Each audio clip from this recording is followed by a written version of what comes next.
was only just testing you. I was only just testing you. Barakallah. Alhamdulillah, someone listening. Allah barik feek.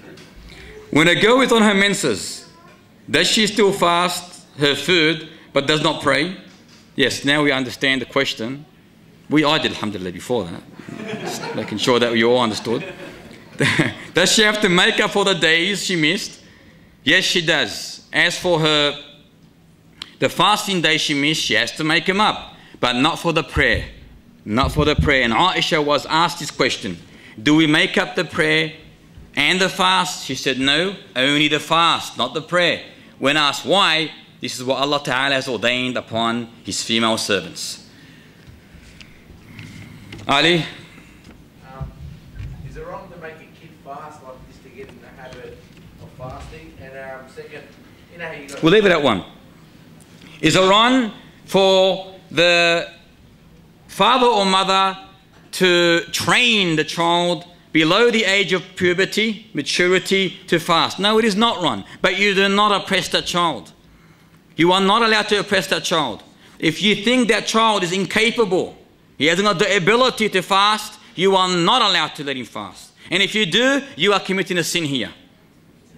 And you must be reprimanded for it. You are not allowed. But if you see he's got some ability, then train him. For example, say from Fajr to 9 o'clock in the morning. And then the next day from Fajr to 12 o'clock. Then keep going. Train him to according to his ability, with no coercion, with no forcefulness. And we know the companions, radiallahu ta'ala anhum, they used to train their children. And when they started crying, they would give them toys to play with, to change or divert their attention. You are allowed as long as you do not force them or you do not harm them. Is it advised or is it more rewarded to pay our obligatory zakat during Ramadan? Is it more rewarding in Ramadan to pay zakat? Absolutely not. Your zakat is due when it is due.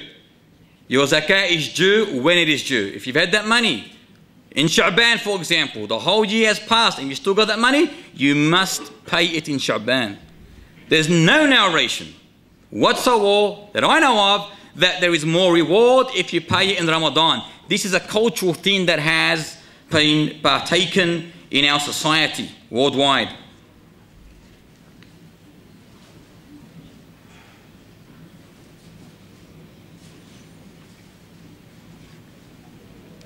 I am a revert and I'm only obligated to fast in one Ramadan.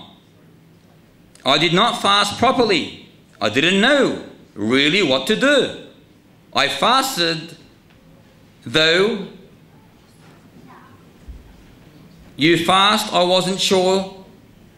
Do I make up for it or is it okay because my intention was there? The question is pretty clear. If a person fasted a particular day, believing that he's doing it correct, and he accidentally done something wrong, but he did not know, and after that day is complete, he is informed that what you have done is wrong. That person, inshallah ta'ala, there is no need to make up for that day. There is no need to make up for that day. So the sister's question is, inshallah, you are excused due to your ignorance here. But now that you have knowledge, walillahi alhamd, Allah has blessed you with light, try and fast the correct way, and may the Almighty Lord bless you, increase you in knowledge, and safeguard you from all evil and sin. Naam ya Abdul Ghani al-Baf. If with a pregnant or breastfeeding lady, we know that she has to pay the ransom. If, say, a lady misses days in Ramadan, and like immediately after Ramadan, or a short time after Ramadan, before she's had time to make up those days, she falls pregnant. And from there on in she can't fast, because obviously when she gives birth she's breastfeeding and so on. So until the following Ramadan she won't be able to fast. What does she do for the days that she owes? Not the breastfeeding or the pregnant days, the days that she owes from the previous Ramadan. If she owes from a previous Ramadan due to menses or post-natal bleeding, which is post-childbirth bleeding, then she if she falls pregnant or breastfeeding, for example, and she can't do it in that particular year before the next Ramadan, she has to make it up when she's able to do it. فَاتَّقُوا اللَّهَ مَا اسْتَطَعْتُمْ. Fear Allah Ta'ala to the best of your capability. Sorry? I asked the question right to another scholar, another person, and he said just make up the days and pay for. قُلْ هَاتُوا بُرْهَانَكُمْ إِن كُنتُمْ صَادِقِينَ. The basic answer, there is nothing. There is absolutely nothing for that. Are you allowed to swim in Ramadan? Are you allowed to have a bath in Ramadan? Are you allowed to rinse yourself with water, pour water over you in Ramadan? You are allowed all this. You are allowed all this as long as you are careful that water does not go down to your throat. We know there's a narration that Muhammad sallallahu alaihi wasallam used to wake up during Ramadan defiled with semen in a state of janabah, sexual defilement. And that was after the appearance of dawn. Aisha said he would wake up, take a bath and continue fasting. That's a bath during the day of Ramadan, which also proves that if a person who wakes up in a state defiled with semen, state of junub, then that fast is still valid. It does not destroy your fast. Another narration mentions that Muhammad ﷺ poured water over his head to minimize the thirst and heat. Another narration mentions that Ibn Umar used to get a blanket or a large towel and soak it with water and place it over his body. It's even been mentioned that Anas ibn Malik, I'm not sure of its authenticity, that he used to dip himself in a pool. Now, did he dip his head underneath the water? Allahu A'lam. If you are extremely cautious that you will not get wet, you are careful, and you are sure of yourself, it is allowed. But if you are in doubt that by putting your head underneath that water, and obviously there's a major doubt here, unless you're an extremely good swimmer, and prevent it from that water going inside you, do not go underneath that water. نعم يا صبحي صبحي يا شيخ نعم.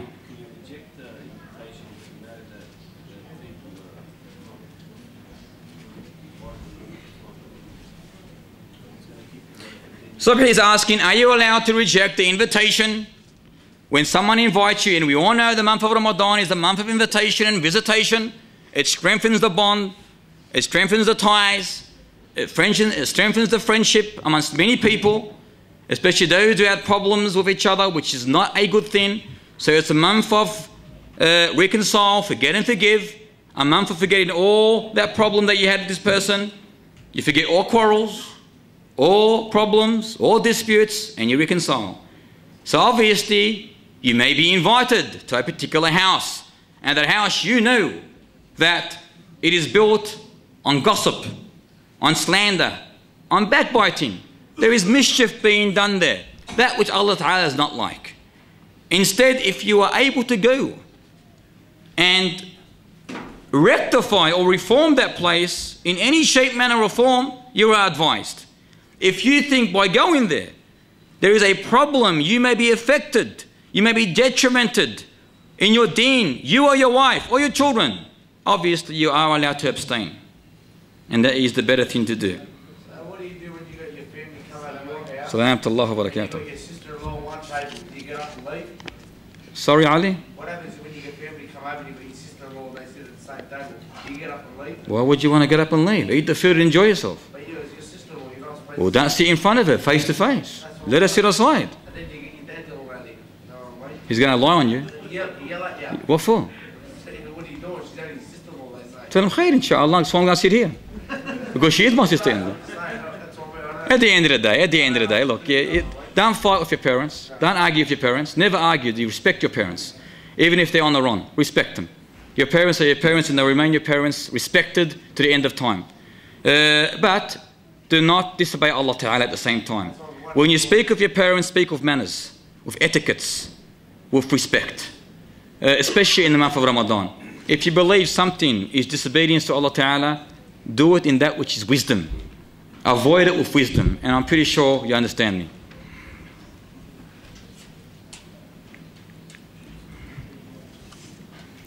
It's almost 10 past 10 and you all look like you're still encouraging me and I'm encouraging you.